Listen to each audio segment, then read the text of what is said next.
Seems like a good night to do another tour. I've been getting elderberries off of the American elder stand that I have planted here. And there's some raspberries in there. This is like the propagation zone, which I hope to expand, hence all the tarps. That's how I get bare ground like this. And then my mystery is solved. They're all going to be white hardy gladiolas. All like 3,000 of them or so, at least 1,000. Because there were two very large ones, and underneath them there were just like every blade of grass looking here, and then starting here and going the whole way down the back. And then there's, this one's in pretty full bloom, so let's take a closer look at it. There you have it. That's the hardy gladiola. So the only downside is they like to fall over. They're too top heavy.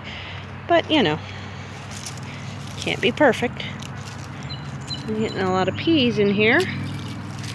Getting a lot more peas all over the garden. So, yeah, sage, echinacea. I must have planted my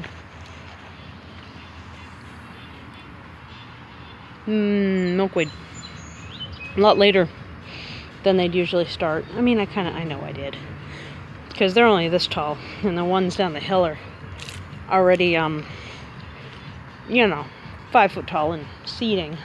Oh well, they'll probably still make it through the winter, and I got more seeds if not. Eating the nami things as the peas. Alright, so I've spread a bunch of the hollyhock seed from the front all down along here. So this was a darker color. Probably going to end up spreading it back there too. I think that'd be a nice addition. I mean, if they do okay in the shade, we'll find out.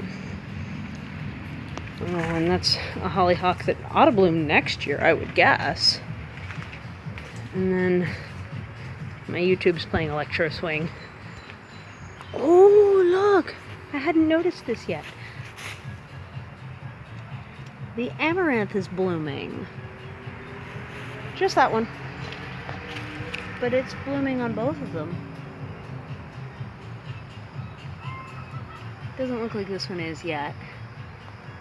Neither is either of those. The leaves are really tasty too, so I'm just really whoping, and that's a wee little one, just really hoping that they'll take strongly enough that they'll disperse seeds for next year. I'm hoping that they'll take well enough that they can do that. Let's see. Not a whole lot going on in here. I am definitely underutilizing this space, but there's a couple of rhubarbs in the back corners. And these are all rhubarbs. And last time, oh, we got a sleepy bee. Aren't they cute?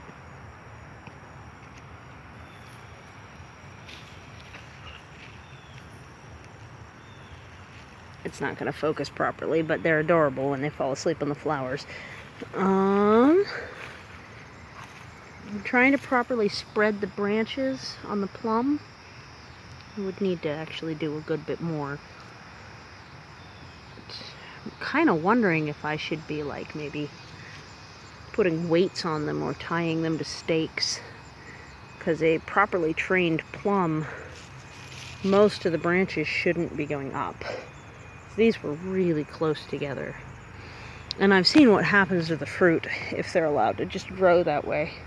Because there's one down, well, actually, I think they just cut it down, but there was one down in the neighborhood over there.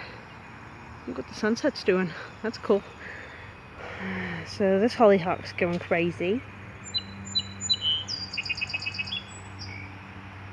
There's a bird in there. Those have been done fruiting since May. This is starting to drop its leaves again. The Joe Pie's in full bloom. Look at how cute and pink it is.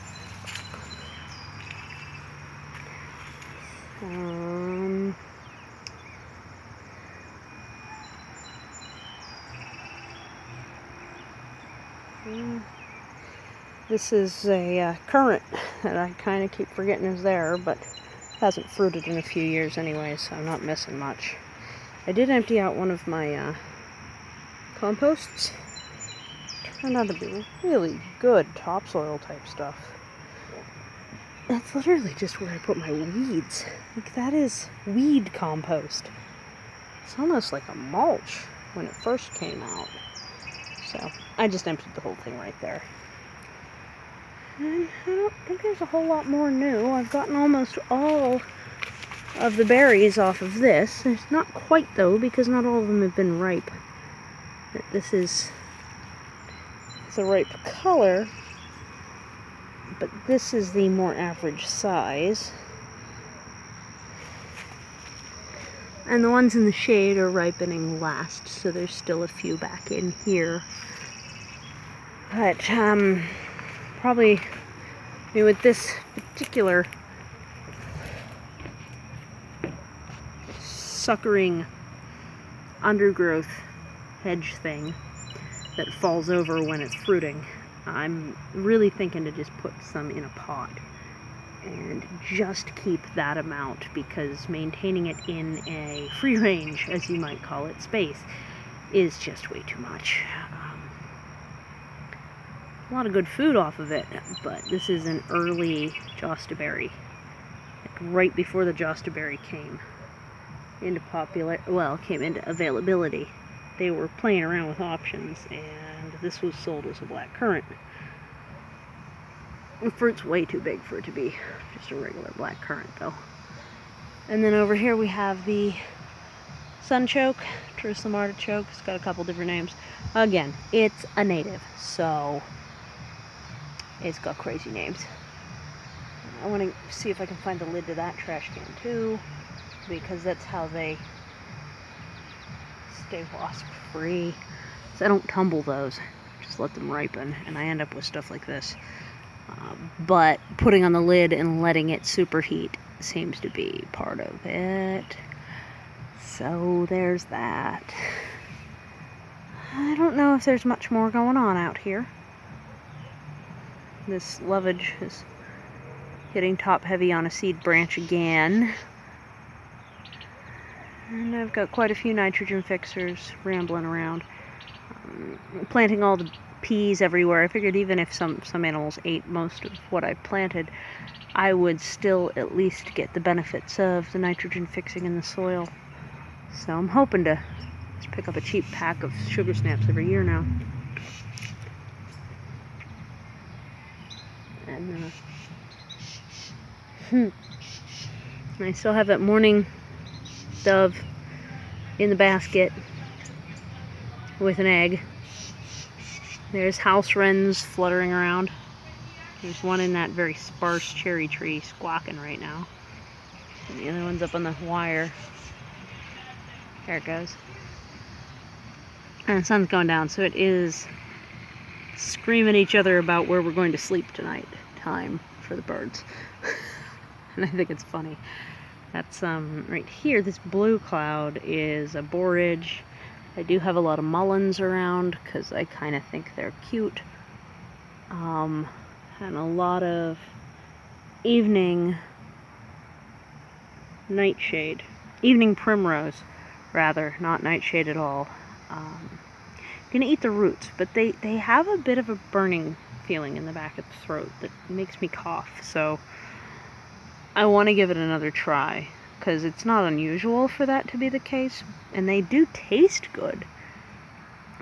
But a lot of people who eat those do have that same experience, and I'm not sure why. But they're good. And they are edible. They're not harmful. They just make you cough. It's weird. But I might not continue to grow as many evening primrose if that's going to continue to be the case. I'd rather have the room for the hollyhocks, I guess. And all kinds of other things. I do have a couple more Saskatoons potted up in the front, and I do think that's going to be what I plant in the gap where I can like see my neighbor's porch from my porch. Because the pea, see, it's like a little adventure. You're around fine peas. Why is it growing that way? That is not what we want. Okay, and that gap is right there, and I'd like to line up Saskatoons, the native blueberry looking thing, but they're a little bit more savory as berries go. But I'd like to line a bunch of those up right there because they do really well in the shade. They do so well in the shade. So yeah, I'm excited about that.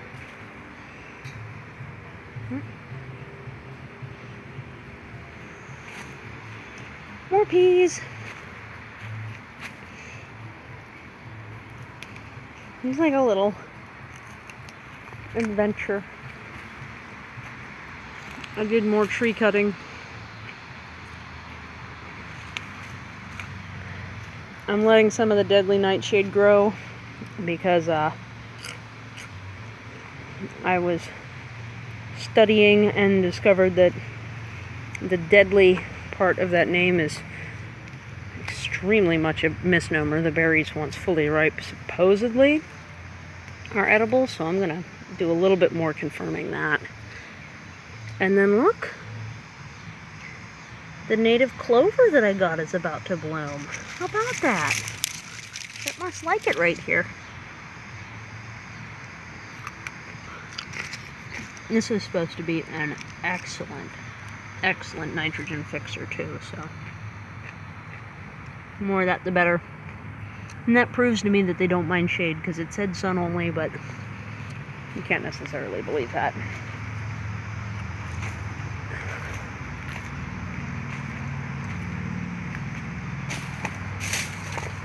This is another milkweed. In this case, it's several. There's another one. And then weed tree. I didn't get the roots.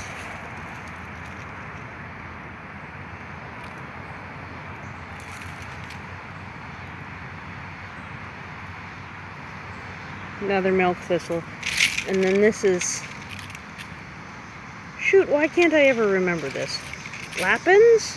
Something like that. Lupines, there we go. It's a bunch of scrap wood back here from cutting things.